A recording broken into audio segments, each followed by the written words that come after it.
Hi again, everyone. I'm Ollie Matthews. This is the Narcissistic Resistance. And this resistance video is sponsored by contribution from Courtney. And this is Courtney from a video a few weeks ago, borderline personality disorder, the sexual degenerate.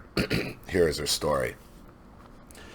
Dear Ollie, thank you again for the video you did for me, the sexual degenerate. You were right. I hadn't really realized the depth of her degeneration even the day I sent that letter with almost 8 years of no contact. I do now, though. I looked back with a brand new set of eyes, and damn, you nailed it. That degeneration has always been a part of how I was raised, and it just reared its head in a different ways growing up. Sending in my letter also brought in a tinge of guilt that I can't explain. I think it has something to do with her. What goes on in this house stays in this house. And even though I've cut her off indefinitely, I still don't really talk about the specifics of what she did. Right, because she could still, believe it or not, has so much power over you. She could still control your silence even after no contact. And that's what the guilt does. And I've done other videos on that. You know, the leftover guilt. And the guilt's not real. The guilt is the purpose of the abuse in the first place, so you never speak about it. The purpose of the narcissist's guilt is so you never speak about the abuse. The guilt isn't real. It's just a tactic. In this letter, I'm going to start from the beginning and try to give the whole picture. My dad was born in the 50s in Arkansas to 15-year-old baby boomers. Him and my uncle told stories about how they were, when they was really young, 4 and 6-ish, my biological grandfather would send them out to fight other kids in the neighborhood. My grandfather would stand on the porch and watch when they drew blood. He'd stop the fight and take them out for candy as a reward. It was rumored through town that my grandfather was killing black men and dumping their bodies in the river, but he was never convicted. He did murder my grandmother's side piece boyfriend, though. Shot him in the face in front of my dad and my uncle when they were 7 and 5. He had to have been a sociopath. True. Well, and you know, there's a lot going on there. First of all, you know, they're 15 having kids. Secondly, I mean, this is back. So if your father's been born in the 50s, so this is late 50s, early 60s, and your grandmother already has a side piece in the 50s. I mean, that just shows you, I mean, the dysfunction, even because that was way out of societal norms for the 50s. That's for damn sure. You know, adultery in general, but especially the woman being the adulterer. I mean, that was just way out of whack. So it seems like there's a lot going on both sides of your father's your grandparents on your father's side.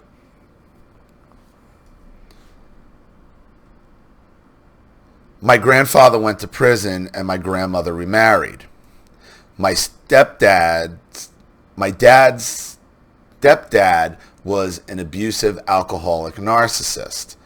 Well, I'm sure your grandmother's not going to pick a man much different than his father. You know, she's just going to keep repeating the same cycle. My aunt said that when she was little and would wet the bed, he would wrap her in soiled bed sheets and make her walk to school that way. My dad told me that he often made comments that my dad and his younger brother were too close and that they were probably faggots. He ended up being a dry drunk by the time I remember him. So he was so nasty. He'd be sitting on his couch with short shorts on and an old hairy testicle pulled out of his short leg like a hemorrhoid. My paternal grandmother was likely a borderline too. Yeah, I mean, already, again, I mean, I pointed that out. In the 50s to have a side piece in Arkansas? In Arkansas? It says she's probably already hypersexual. I mean, the fact that they were already sexually having kids at 15. I mean, in Arkansas. I mean, I know how the joke goes in Arkansas, but it was probably less out of the norm to have children younger down south. But to have at 60 years old, she had breast implants. Yeah, that's borderline personality disorder, hypersexuality her whole life. At 60 years old, oh, fucking baby. And again, they're baby boomers. Again, they're baby boomers. Again. Tit job at 60. Thank you, baby boomers. At 60 years old, she had breast implants, wore bright lipstick, and drove a tricked-out Cadillac. She had a naked painting of herself hanging in her bedroom when I was around 12.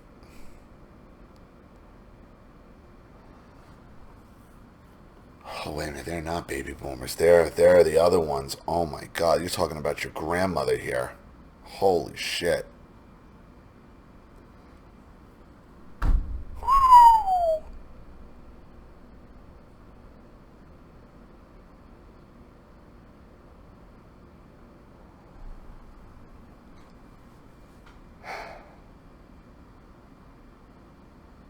She had a naked painting of herself hanging in her bedroom when I was around 12. She tried to teach me how to walk in a way that made my ass lift and my tits seem bigger. She had 7 children in 9 years. She definitely liked dick and attention. Well, I mean, I'd be surprised, again, like, if she's all into this dick and attention, I mean, how does she not turn in? How is your father not a son husband? I mean, that would be my next. That would be my. There's no way he's not. There's no way. There's no way. With his mother naked and pain. Your father's mother's dick and attention, okay, caused his actual father to shoot some. And again, his father made his own choice. Obviously, he's a sociopathic narcissist in the first place. But she chose him. And then she chose another one. Because that's what feeds her borderline sociopathy. I mean, that's how sick it is. So she's all about dick and attention her whole life, and there's no way that she's not dragging her sons into it. No way. She definitely liked dick and attention. My mother was my dad's youngest sister's best friend. That's how they met each other. They were 9 years apart, and fun fact, my mother dated all of my dad's brothers before eventually ending up with him. Dick and attention, right? I had another story like that where the girl had gone through like 3 or 4 brothers and ended up with the guy whose ex new girlfriend, because they were an ex. It was a mess, or they were part of a band. I remember hearing this type of situation before, though.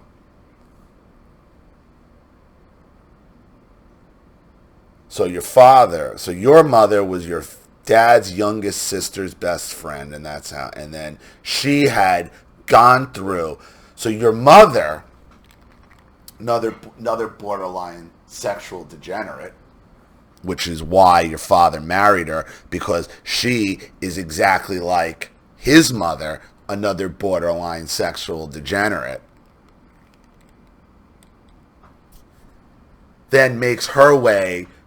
She's probably only friends with your dad's sister. Your mother was probably only friends with your dad's sister just so she can basically go through all the brothers until one of them was dumb enough to marry her.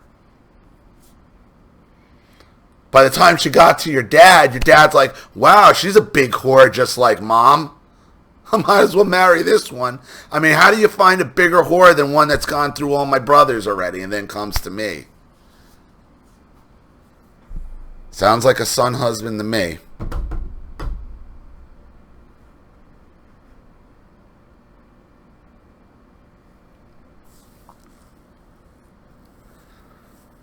My mother's a definite borderline. I can't pinpoint her dad, though. He's just odd and weak. He's another son husband, too. He's probably another son husband, too. In the 80s, when I was born, my dad was a roughneck, sold hard drugs, fought constantly, was a huge womanizer, and him and his brothers ran the bar scene. When I was 4, my parents started going to church. My dad's life changed in a positive way. He dove into studying religion and doctrine hardcore, but was never religious. He eventually hated the hypocrisy and legalism he found in the church, so he started his own church. It was like a small group Bible study. My dad wanted to understand the Bible and share his story. My mother wanted to use the Bible as a weapon and tell people she was a preacher's wife. Oh, that's another fantasy. That's another fantasy of the sexual degenerate, is that whole preacher's wife, the preacher wife whore. Okay, so it's just, I mean, your mother, just like your grandmother, your father's mother, just seeks out new and more exciting ways to be a whore. Okay? They're like, it's like the Star Trek, to find new life and new civilizations, to boldly go. Your mother and grandmother boldly go where no whore has gone before. That's what they're looking for. They're just seeking out new and exciting ways of being whores. They can't. That's what drives them. Their vaginas control their lives.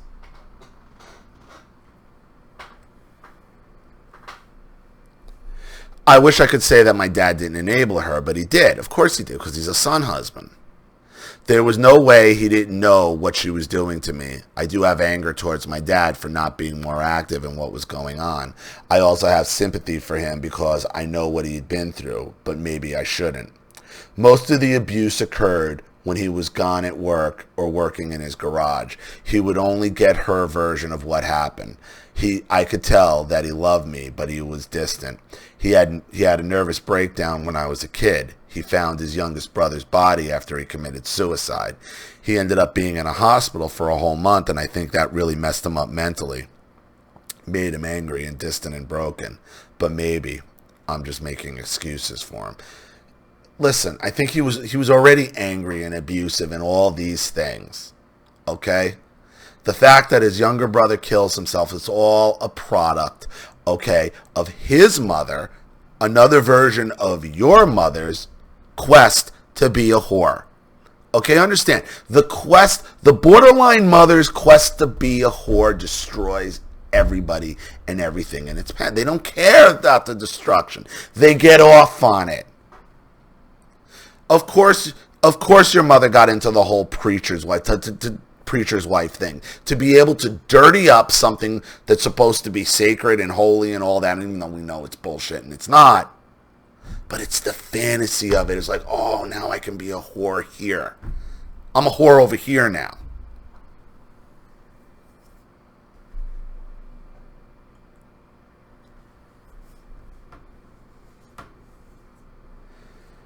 Throughout my life, he would come home from work every day, and my mother would be telling him what a disrespectful, manipulative, and lying child I was, and the horrible way I behaved that day. Part of me wonders if he really believed that about me, or he just didn't want to fight about it. And it was the same deal with my father. You know, it was a battle to get to him before it didn't matter. It didn't matter. All it was a fucking bash fest, you know. He would call me out and ask what happened. I would try to explain what really happened every time my mom would drive the point home that I was a liar that couldn't be trusted, and I must have a mental disorder because I believed my own lies. There were several times, though, when he caught my mother lying and would stand up for me. Yeah, that never happened for me. I remember overhearing him talk on the phone. He was crying and said, "It's like I have 2 kids living in the house, and my wife is the worst one. I don't know what to do." So unfortunately for me, he did nothing. Yeah, because he's a son husband. Because he can't control, because he really can't stand up to his mommy. His inability to stand up to your mother is his inability to stand up to his mother. to your mother is his inability to stand up to his own mother. As I got older and able to explain what my mother was doing, she really started driving a mental wedge between me and my dad. I overheard her telling him once, "We've got to watch her. She's going to be one of those girls that will sleep with anyone who will give her attention." Projection. Okay? She is projecting what she is. Okay? Just like that's how your father's mother is. Your father is caught because he married his fucking mommy. And all your mother is doing is projecting her own fucking quest for degeneracy on you. She's a fucking raging whore, so she has to assume that you're a raging whore.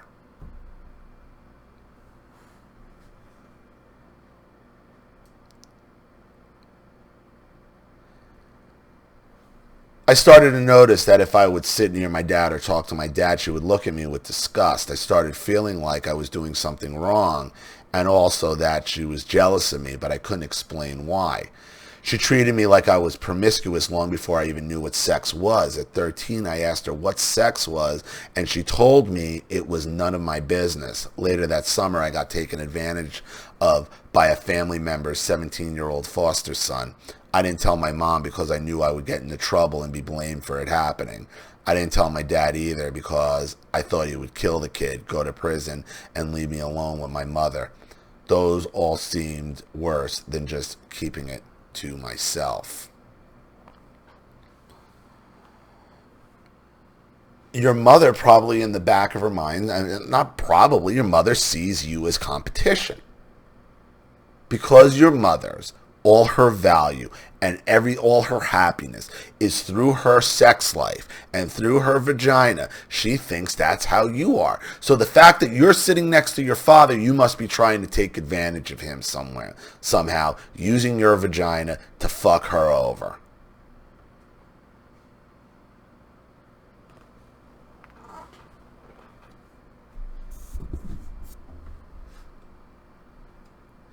My mother forbid me from wearing makeup and grooming myself in an age-appropriate way. She would shop for my clothes at a local thrift store.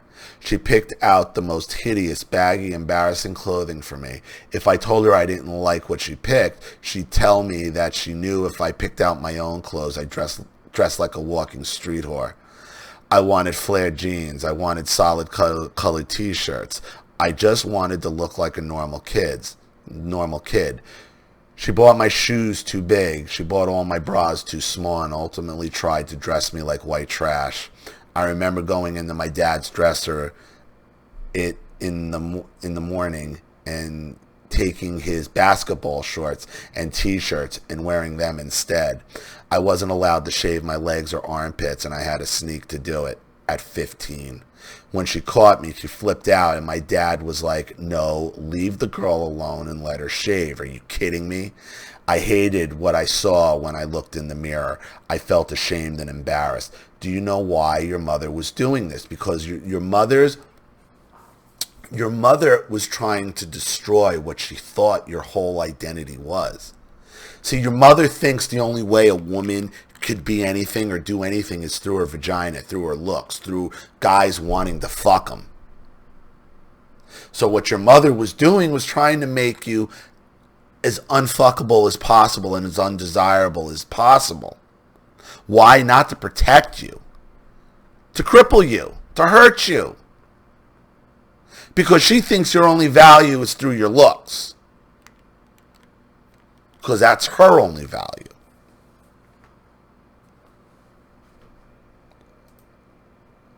At 31, I still think of myself as that awkward, weird kid and have a hard time accepting compliments. I will say thank you with a smile, but inside I don't believe it. I was blindsided when I started my period. I had no clue that was a thing. She didn't prepare me for that.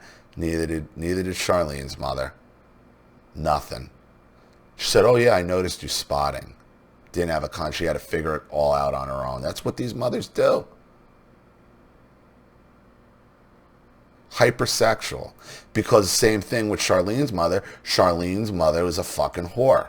hypersexual whore, and she wanted to hurt Charlene and by thinking Charlene was nothing more than her fucking, treating her like she was nothing more than her vagina, though they knew how fucking smart she is. Charlene's mother saw her spotting in her underwear and said nothing. Charlene finally is like, I'm bleeding or something. Something's wrong. She's like, oh, yeah. It just means you're a woman. I noticed you were spotting. She didn't prepare me for that. That evening, she decided to call anyone who would listen and tell them I had started my period. I was humiliated. She started tracking my period on her personal calendar, and I think it's because she expected me to get pregnant, even though I wasn't allowed to go anywhere or do anything outside of normal school hours and church. Right, she was trying to control what she thought was your only value. She was just ruining your life. She would constantly threaten me with boot camp or boarding school, telling me they do worse things to me there than I could imagine, and I should be thankful for her. She told me never to talk to school counselors about anything, because their only purpose was to try to take kids out of good homes and stick their nose where it doesn't belong. Right, so that just tells you right there, she knew. She knew what she was doing was wrong. She knew what she was doing would get her in fucking trouble. She knew. They always know. You always find when you go back and you write this shit out, okay? Right there. Why tell you that unless she knows what she's doing is fucking wrong, and she's doing it anyway. What happens in this house stays in this house, she'd say. She loved to backhand me in the mouth. She loved calling me a little girl through gritted teeth and threatening to beat my ass. If my mother asked me how school was that day and I only answered her with it was fine, she found that very disrespectful. She needed to know who I talked to, what we talked about, and what I ate for lunch, and why I didn't get as good grades as she did every day. My mother would go through my room. I only had two friends that were allowed to come over, and we weren't allowed any privacy when they did. She only let those girls come over because she knew their parents. She said she was afraid my other friends would accuse my dad of raping them, so they weren't allowed at the house. It was so weird. She listened to all my phone calls and would brag about it. I couldn't lock the bathroom door. She loved coming in while I was taking a bath. I would close the curtain and she would stand outside it, berating me about why I needed it closed if I wasn't hiding anything. She asked my dad to take off my bedroom door when I was a teenager. She told him my room was a pigsty and she was sick of me hiding in there with my filth. The truth is, we had a fight 2 days before when she told me I didn't need to shut my bedroom door anymore. I told her I just wanted silence while I practiced playing guitar.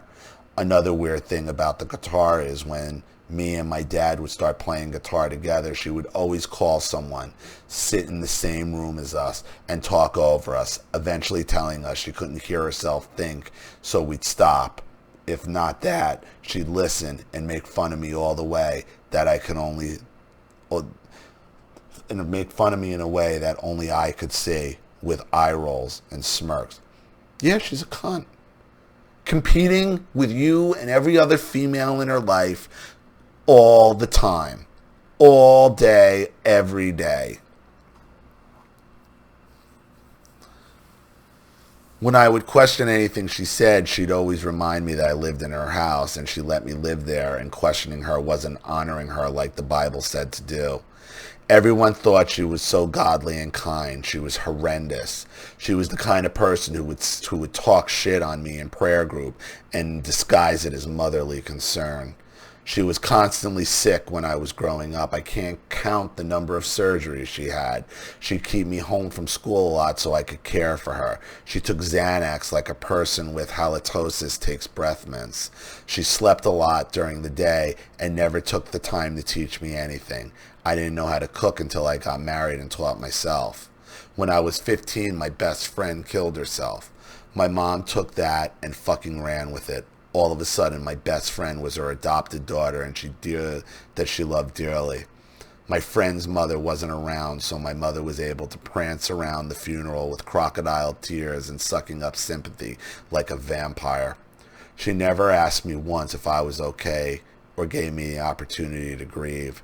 That was her circus, and she was the ringmaster. I sunk into an even deeper depression.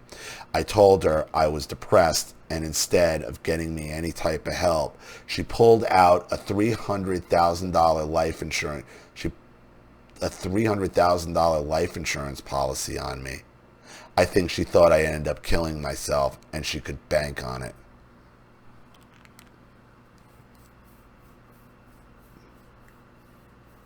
Eight years, huh? You haven't talked to her?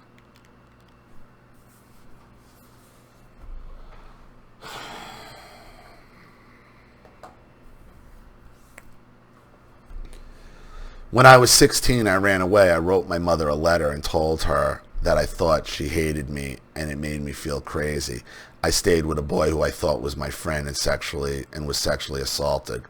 My mom had my cell phone location pinged and came and picked me up. She had a friend of hers in the car and was very apologetic and said she wanted to find a way to communicate better with me because she was so worried about me and scared to death. She only did that because someone else was in the car, because when it was just us again, it was a completely different story. That next week, she took me to a surprise doctor's appointment. When we got there, she told me the doctor was going to look at my vagina because I had become a sexually active slut, and she knew it.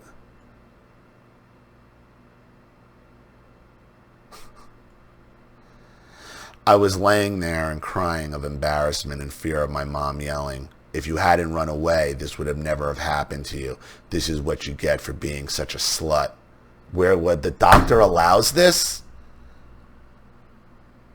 Like, where's the nursing staff? And where's, like... Okay, the doctor threatened to call security and have her removed. I wish the doctor would have called someone. My mother didn't even know if I had sex, and she definitely didn't know that I had been assaulted. I knew she would get some sick satisfaction if she did know, like, ha ha ha, that's what you get for running away. A lot of my childhood is a blur. The one constant thought I remember having is that someday I was going to end up in a mental institution because I thought I was losing my mind. I couldn't even trust my own judgment about what she said and what she did. Her version was always different. I had a vivid imagination. I was too sensitive, and I was the one who was being manipulative. I was so confused for so long. After high school, I got into performing my music live and singing to compete. Either she'd show up with a smirk, eyeballing me while I was on stage and trying to sabotage my confidence, or she wouldn't show up at all. It was so confusing because she'd brag to people in the audience that I was her daughter and to her friends, but she'd nitpick the hell out of me or outright make fun of me to my face. It eventually ate up my confidence, and I just stopped performing completely. That's what Charlene's parents did to her. They berated her for all her academic achievements, all her awards, everything she did. But they sure as fuck showed up at every event to brag and take the accolades, and then they'd yell at her at home for embarrassed showing up her brother or being a show-off to her brother. That's where the crazy hair with her comes from, and all that, because that was her fuck you to her parents. She walked out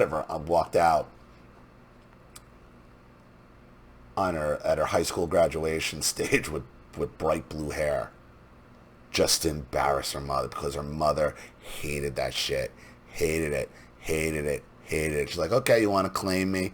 Now you're gonna claim me, and that's kind of where it all comes from with her hair. It's like a fuck you to her mother.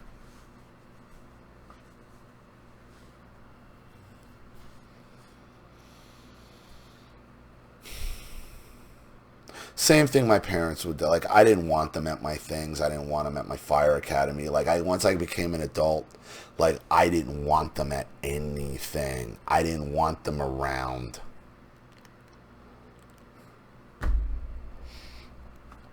I met my husband at 20. We've been married 10 years now. He's the best guy I've ever known. My mother hated him from the get-go. She told me that I needed to marry an older man so he could take care of me. She tried to sabotage our relationship the entire... I don't know why she wanted you to... I don't want to know why. She wanted you to marry an older guy? Because she would have a better shot at him. That's why. Yeah, she thinks he could take better care of him, but she also thinks she would have a better shot at him. She could compete with you with an older man, in her mind.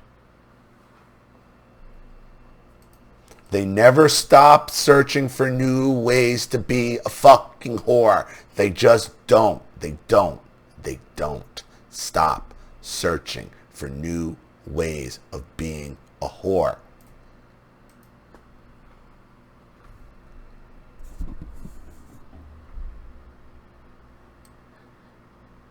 She tried to sabotage our relationship the entire time we were dating, and then our engagement, and eventually our wedding. He proposed to me with an heirloom ring, and my mother let me know how ugly she thought it was, under her breath, of course. Oddly, though, a year later, he bought me an upgrade for our anniversary, and she literally asked me if she could have my first ring. I laughed at her. You're not wearing it, so why can't I? She was so mad when I said no way. As far as the wedding, she called me while I was at work and told me that they wouldn't be paying for my wedding because she knew I wasn't a virgin. Keep in mind, I lived with them until the day I got married, obeyed their curfew, and worked full time. I was trying to do the right thing and be a good person. I just wanted my mom to be proud of me. Yeah, your mother hates you. Your mother hates you.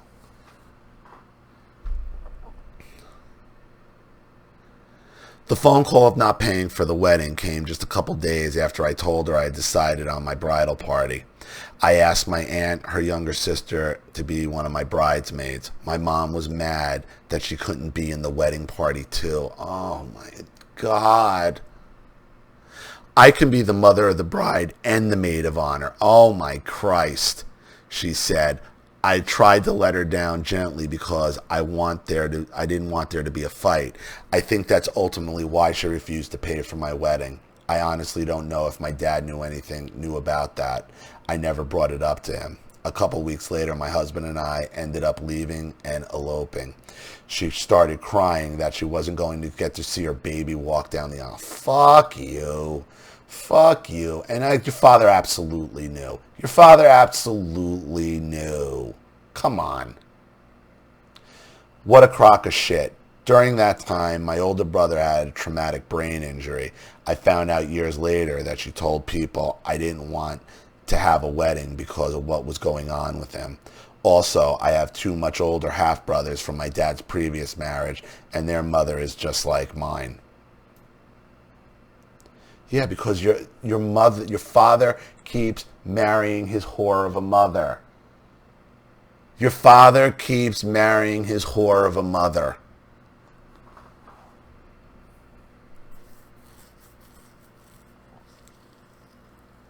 After we came back from eloping, I immediately moved in with him, but I was still expected to call my mother every day.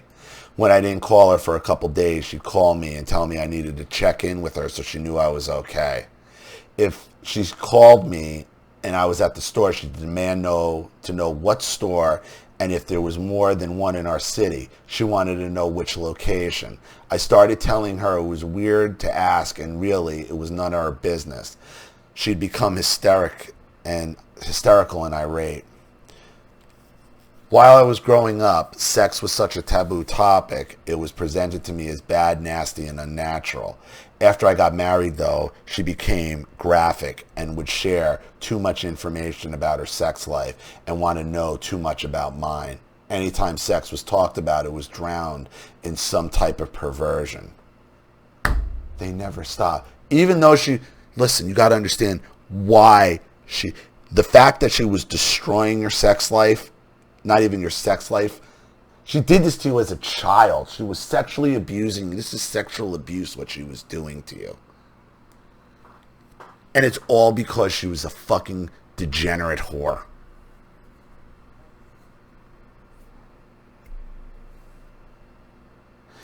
whether it was prude taboo perversion or graphic explicit perversion. So again, you nailed it with the sexual degenerate thing.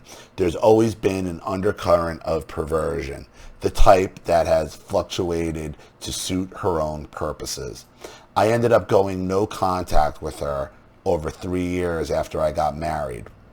Being away from her really opened up my eyes to what kind of monster she is. Here's what happened.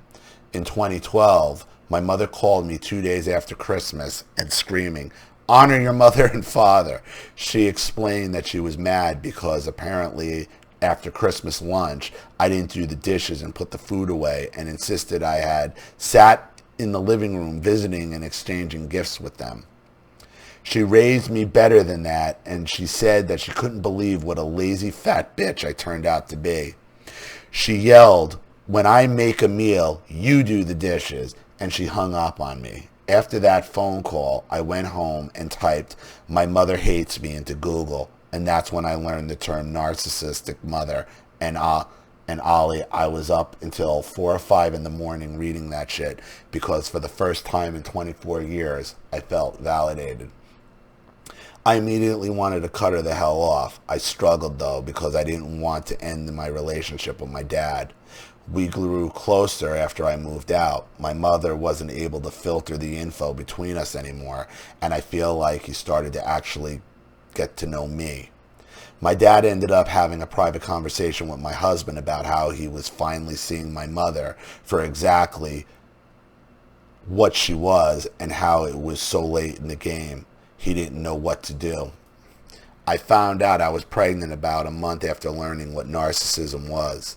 I decided to keep studying about it and hoped that if I were more aware and prepared, I could maintain minimal contact with her. Another month later, my dad died in a motorcycle accident. I went over to see him that day, but he was running home late and wouldn't answer the phone. I told my mom to get in the car and we drive the way he drove home from work. 2 minutes later, I was met with a blocked off intersection and police cars.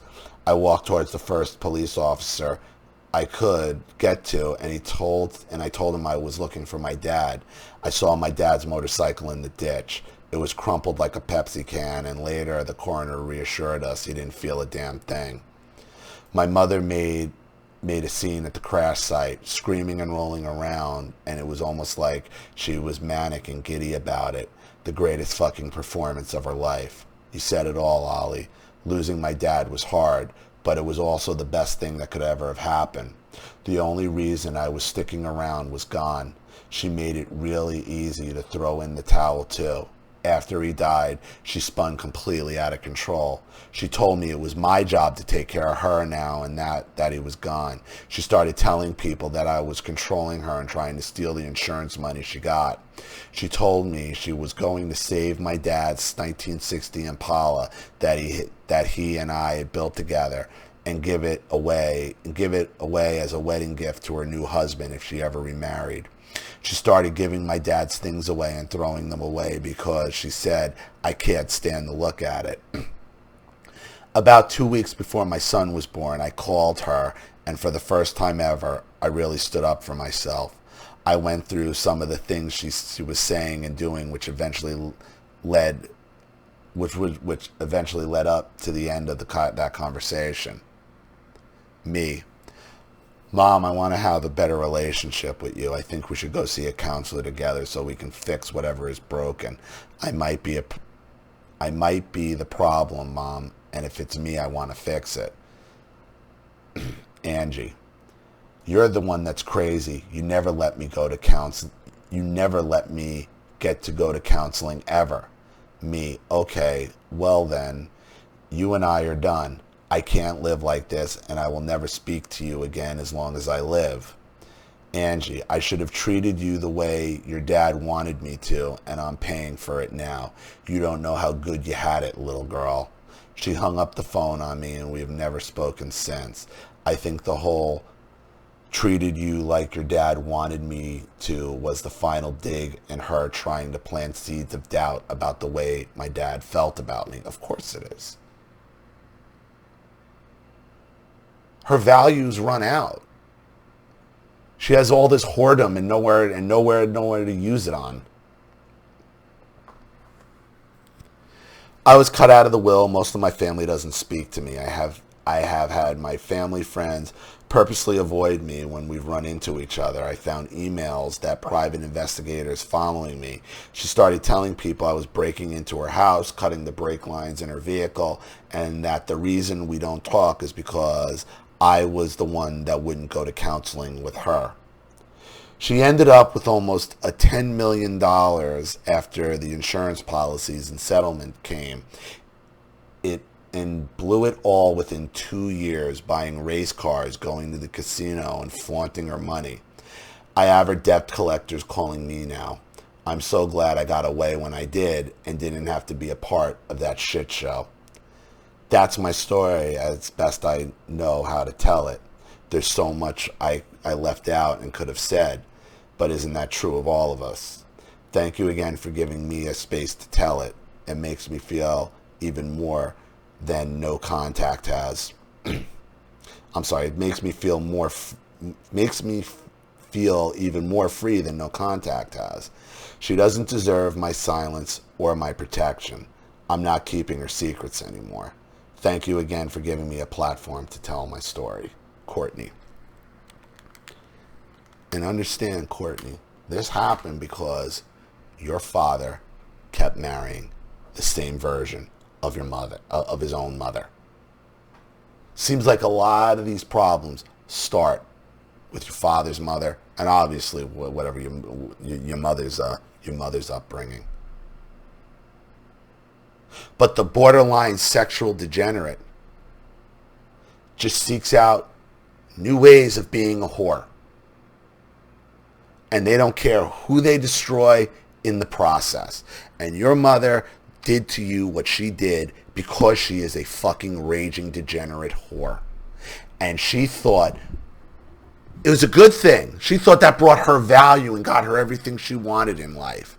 So she felt wasn't trying to keep you sexually inactive because she wanted to protect you and protect your life. She thought she was actually hurting your chances of being happy and finding something.